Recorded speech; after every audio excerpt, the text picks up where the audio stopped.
everybody, I'm Ebony. This is Ebonee's Creativity. Thank you so much for joining me here on my channel. Today's video is part 2 of my previous video where I am renovating my kitchen island. A lot of things have gone wrong on this project. There was a big one in part 1, so if you haven't seen that, make sure you check that one out. You can click out of here and go to that one, and then make sure you come back to this video, or else just watch part 1 after you finish this video. I'll have it linked below and on the end screen. But a lot of things have gone wrong. Some have gone right. Some have been luck. Some have been not luck. But we will see what happens in this video. This will be the second of 3 parts. So thank you so much for joining me on this journey. The journey is journeying, okay? But we are getting progress finally in this video. So thank you so much for watching. Let's hop right on into it.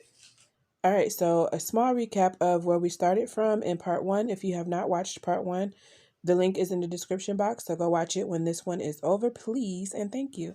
Here's the island where we started from. I've been hating this forever, and I'm glad to be getting rid of it. Due to a couple different reasons, I cut my island top too small, and so now I've got to get creative on how to make it look good.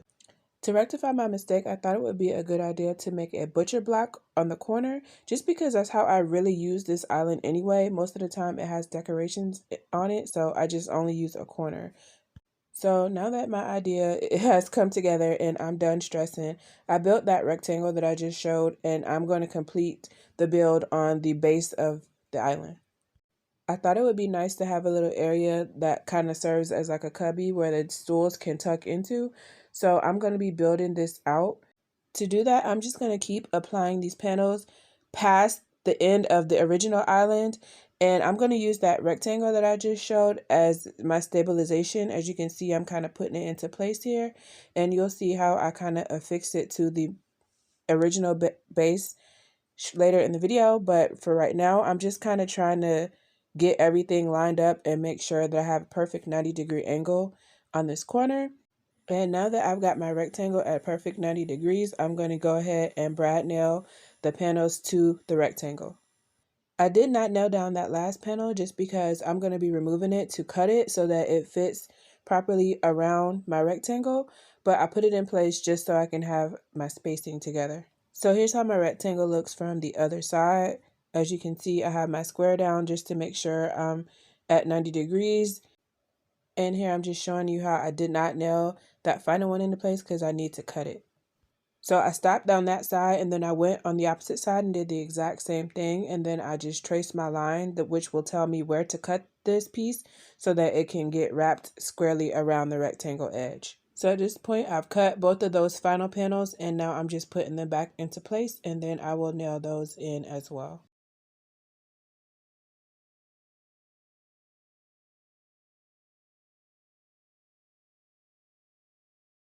So now that those edge pieces are in place, I'm just going to go ahead and continue all the way around my rectangle, securing more boards with brad nails. I'm taking extra care to make sure that these angles are right and that my boards are tight. So it's taking me a little bit of time to get everything perfect, but I know that this is going to really give me that nice professional look that I'm going for at the end. And I don't want to make any more mistakes after my debacle with the top of this.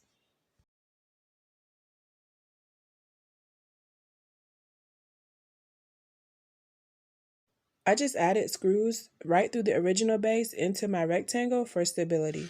So I did my initial plan off of the 12-foot boards that Lowe's claimed to have, but they were damaged. There were only a few of them in stock, not enough that I needed. The ones that were there were damaged except for 2. So I had to go with a different plan and get shorter boards. So out of the 12-foot boards, I would have been able to get 3 counter height pieces like I needed, but since I had to go with a shorter board, an 8-foot board, I was only able to get 2 counter height pieces out of one board, and then I had to get one that's slightly shorter.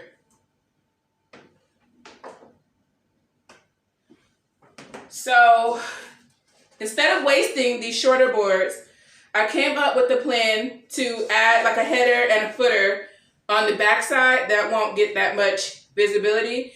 I like the fact that it's uniform on the whole outside. So I'm okay with kind of doing something a little bit different on the backside that will be hidden by the bar stools because you won't hardly be able to see it. But this is not what my initial plan was. So Lowe's and the damaged wood got me again. And so Home Depot had these boards. They were very pricey. The 12-foot boards would have saved me a lot of money also, which is why I really wanted those. But they told me that they won't get another shipment of them in for another month and a half. And I ain't waiting that long. I could just make do with the shorter board. So that's what we're going to go ahead and do now. So I just got some 1x4s to use as my header and footer. And so right now I've already cut my footer and I'm just going to be nailing that in. So after I covered my rectangle, I just went ahead and wrapped the boards around, and I'm just going to continue to attach the boards to each other and nail them into place. It's really important that things are mostly square on this, so you'll see me using my level to make sure everything is lining up appropriately. I was really about to waste all these short pieces, so I'm really glad that this idea popped into my head to use them with the header and the footer. I think it will still look just as good, and it will save me money because I have already wasted a lot of money by not being able to get the 12-foot boards that I did my plans around. And once I got to a point where I was pretty sure everything was level and I was going to be able to kind of speed through some of this, I went ahead and just attached all of my boards. And then after all of my boards were in place, I went ahead and just went down the line to nail everything. This was much faster than placing them and nailing them one by one. After I got all these boards in place, I held off on attaching the header, but here's how it looked with just the footer and the short boards. So I have this tabletop. It's really old and it's from some table that I got for free off Marketplace a long time ago. I've used the other parts of the table. This was like the drop leaf portion, and then there was another square piece that made up the dining table. So I'm going to reuse this, and I'm going to make a butcher block with it. So it could be pine, but I want to say it's oak just because of the wood grain. You can tell me if you know. But it was previously for dining, so I think I can continue to use it for dining purposes. And I can tell it's old because of these screws and the way this is joined together.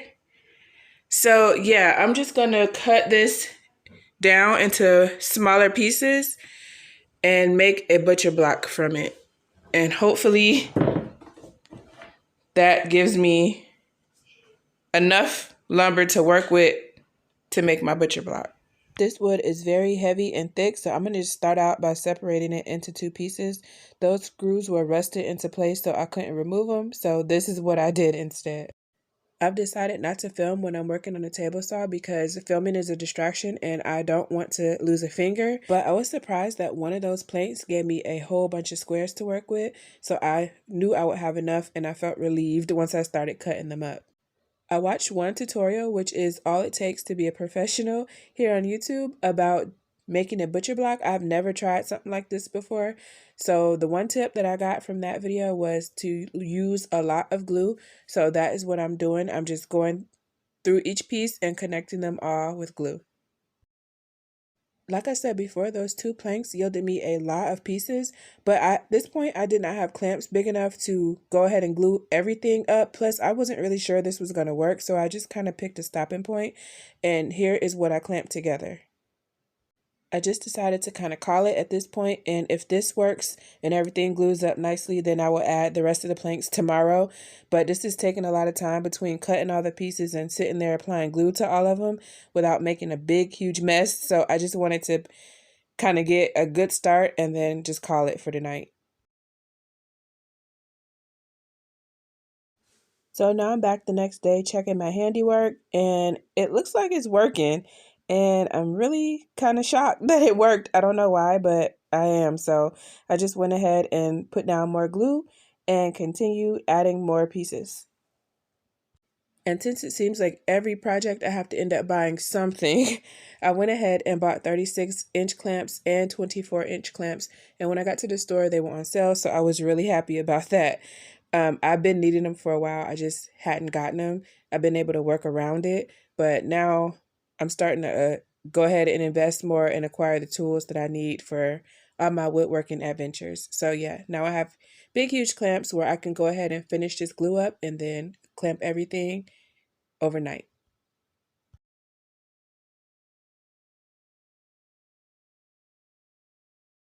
So I'm looking at all the cracks on this and I'm like, oh crap, what do I do now? And then I remembered the trick where you make wood filler out of sawdust and glue. I had a huge pile of sawdust from cutting all these pieces. Luckily, I did it inside of my workshop instead of outside where I usually prefer to work. But the inside, the shelter from the inside helped to enclose all the sawdust and I was able to collect a handful of it. Then I just got this syringe out, filled it with wood glue, and then I just went around each individual crack and filled it with glue and then went over that with sawdust. It kind of reminded me of when we learned how to do glitter in elementary school. Put down the glue and then you just put the glitter down and shake off all the excess. That's pretty much the process that I did here.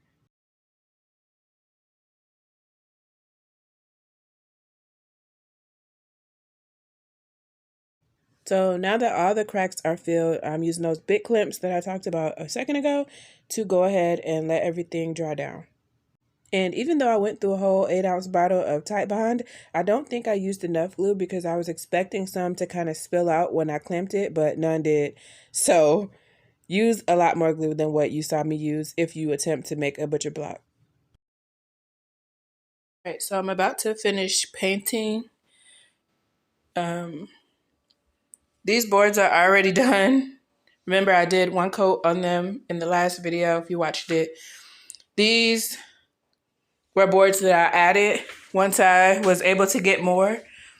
Unfortunately, I'm in the house now and I cannot spray my spray gun, so I'm gonna have to roll these, which takes more time, but I don't want ginger primer all in my cookware. So that's what I'm gonna work on now, priming. Y'all, I have not rolled paint since the olden days of flipping furniture, and I do not like it. This was like so cumbersome and so time consuming, and all I kept thinking about was how much time the paint sprayer saves. So if you're thinking about investing in a paint sprayer, please just invest in it because it's worth the time savings, it's worth the money alone, even if you don't flip for a profit. If you regularly do flips, just get a paint sprayer. I use the Wagner 3500 and I just really prefer it over hand painting, particularly when you're using a sticky product like the Ben Shellac primer and your roller leaves texture and then you have to go and sand. Like, ain't nobody got time for that. Get the sprayer if you're thinking about it. I'm really glad I had the forethought to go ahead and paint the boards that I had on my first run outside because that saved me a lot of time. God knows I would not want to have to roll this whole thing.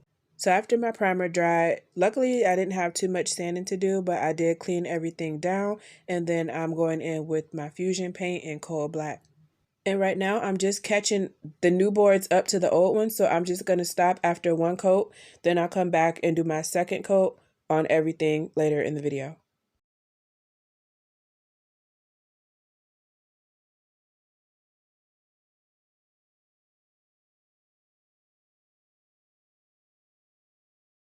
At this point, I'm having delusions of grandeur, and I decided that I'm going to use an orbital sander to get this cutting board flat, which if you're not delusional like me, you will know that's going to be kind of impossible.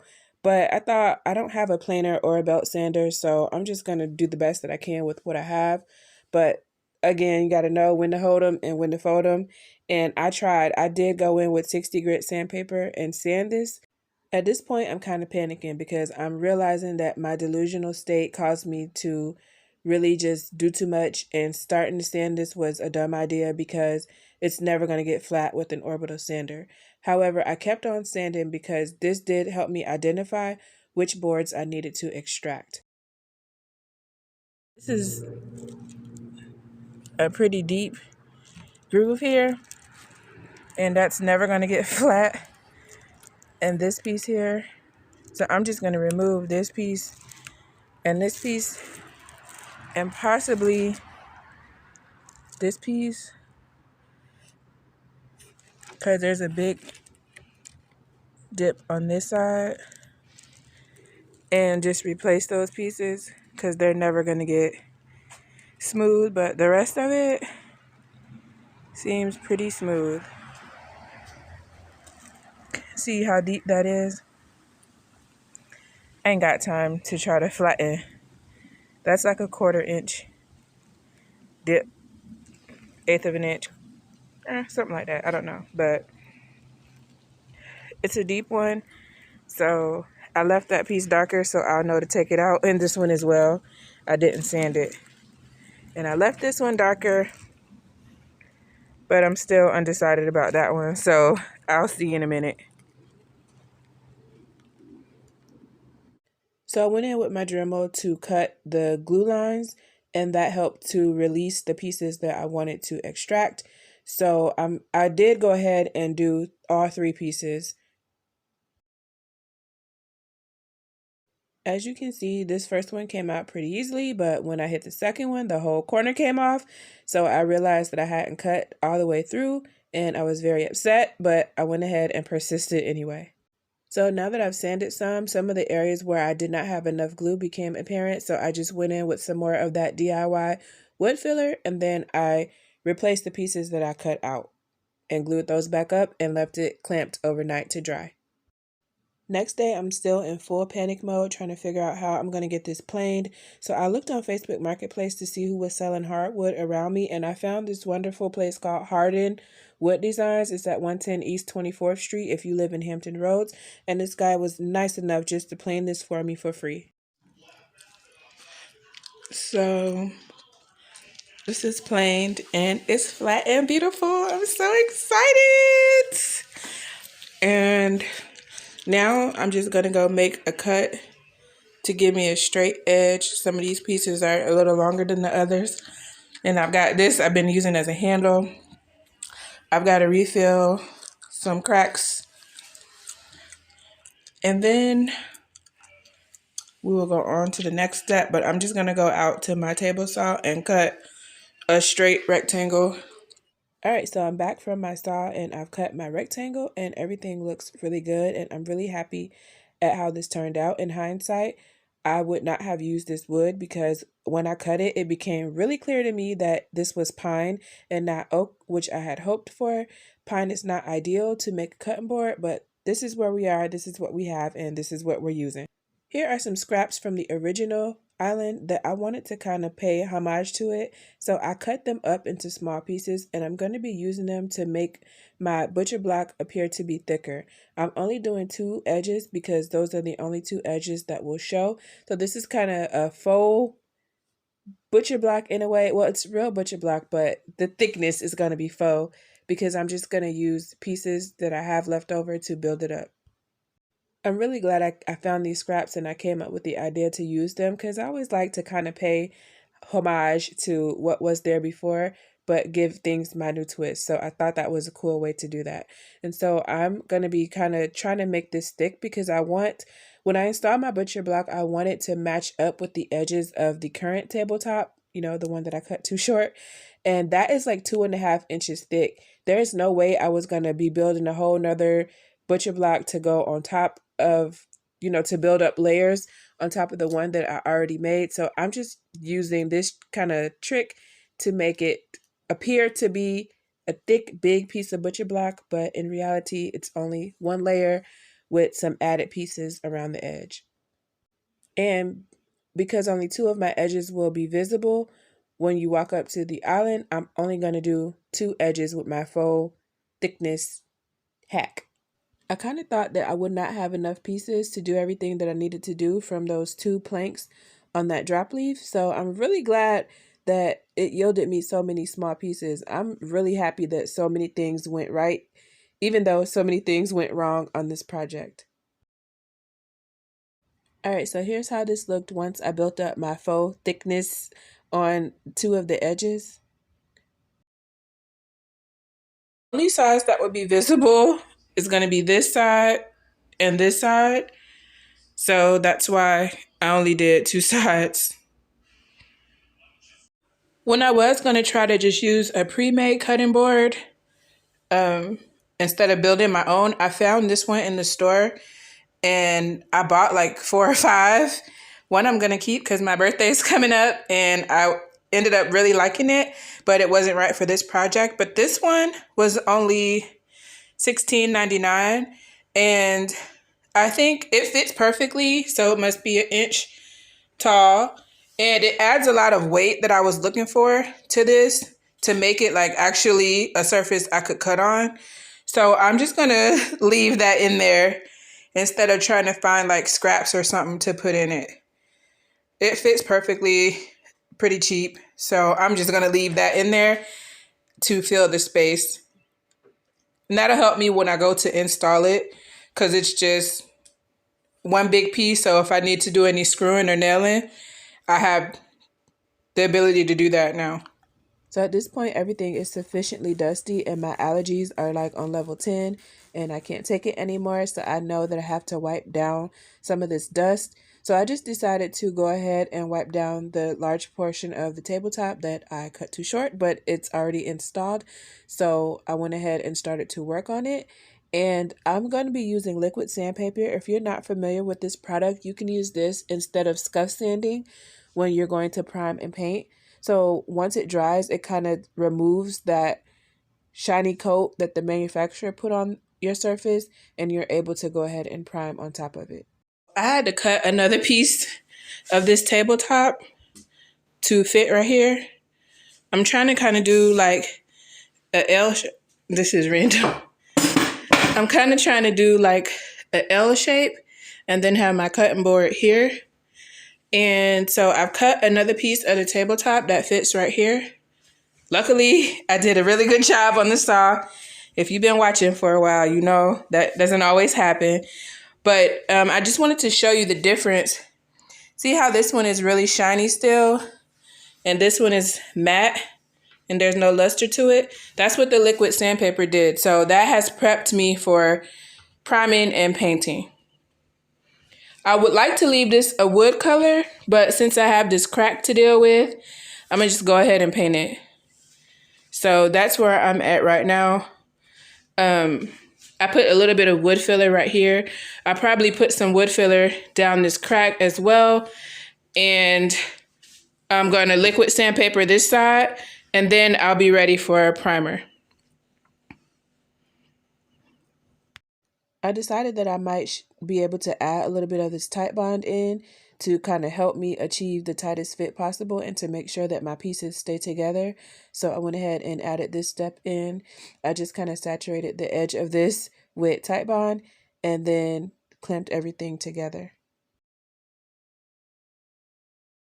And once again, I don't have 5 feet clamps that I can use to clamp these two pieces together, but I do have a couple sets of shorter clamps now. So I just clamped my clamps to each other, and then I was able to get a good secure hold on these two pieces while my glue dried.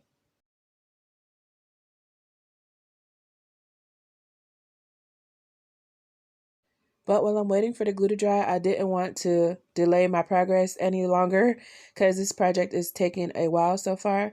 So I just decided to go ahead and wood fill this crack in between the two pieces while I wait for the glue to dry. After this, I did the liquid sandpaper on this added on portion and then I called it a night. I'm starting out the next day with priming, and I'm going to be doing 2.5 coats of primer. And when I say a half coat, it's kind of just like filling in the areas that look a little sparse after I've done my 2 full coats. So I'm just going to show you my first coat, but here is how that kind of went. I rigged some stuff up so that my board can be level when I put it on. So I just used some scrap wood, and now this is level all the way around. So this is my base, and I've got a couple pieces where I cut out this just so this part won't sag. This is like the support for this. And then here's just another one, just in case I've already nailed them and glued them. You can see some glue and some nails. And I just want to make sure that my board is supported because it's kind of heavy. So this looks bad, but once this is all glued down, like these aren't glued or nailed, I just mocked it up and tested it out to where it works perfectly. So this is how the underside looks. I just wanted to show that. All right, so I just added it and it looks good. It fits good. So I'm really happy about that because if you're a long time watcher, you know me and sauce aren't necessarily the best of friends, but for me, this is really good. And I'm trying to decide if I should put some trim around here or not because I don't want food falling in there. But here's my dry fit. So I'm going to take the board off now that I know that it fits. And my goal was to kind of get this level here, but I think it's okay to be out a little bit.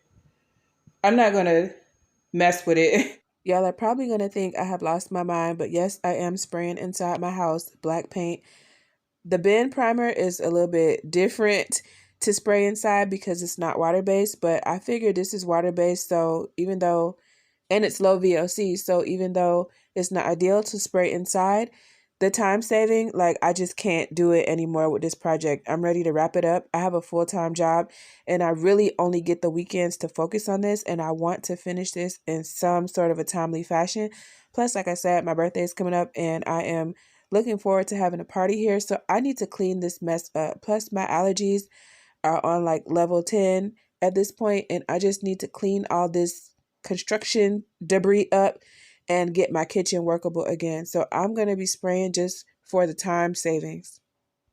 And just like I did with the primer, I'm going to be doing 2.5 coats of paint as well.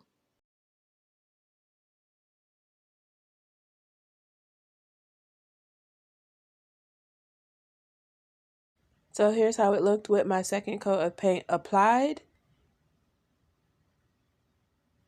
Much better than anything I would have been able to roll. And here's how it looked with my final coat of paint applied and dried. And I did do a second coat on the bottom as well. I don't always show this, but here's my scratch test. Since the paint has not fully cured, I expect it to dent, but not wipe off, and that's what we got, so that's really good news. All right, so we are at a final stopping point. To finish this up, I've got my decorations, which, spoiler, I'm probably just going to use the same stuff I had already. Maybe I'll find some new pieces to mix in. So I'll be decorating in the next video. I have that end strip that I need on the back side above where the stools go. I've got some stools that I want to put there. I've already ordered those, so we'll see how those look. And maybe just some finishing touches and installing the butcher block, so that should be exciting to see it all come together. So thank you so much for watching. Please join me on the next one. Like, subscribe, share the video if you know anybody who would be interested. And leave me a comment letting me know what you think about this project so far. And do you like the part 1, part 2, part 3 type videos, or just one big video with the whole project? Let me know. This is my first time trying this type of video, so I'm curious to see what you'll say. Thank you so much for watching, and I'll see you guys in part 3. If you missed part 1, you can go ahead and check that out now. Otherwise, please select another one of my videos to watch from the choices on your screen or in the description box below. Thank you.